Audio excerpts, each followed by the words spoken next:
Welcome viewer, I am Murugan S. This video tutorial describes how to completely uninstall and reinstall Cortana on Windows 10. Type PowerShell in Windows search bar. Right-click Run as administrator.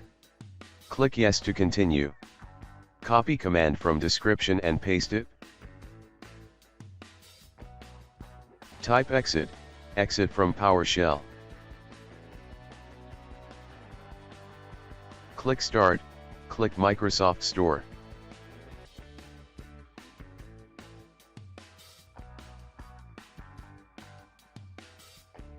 Type Cortana in search bar. Click Cortana.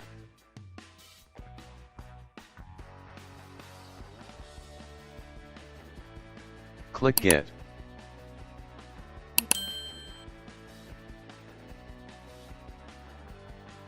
Click Launch.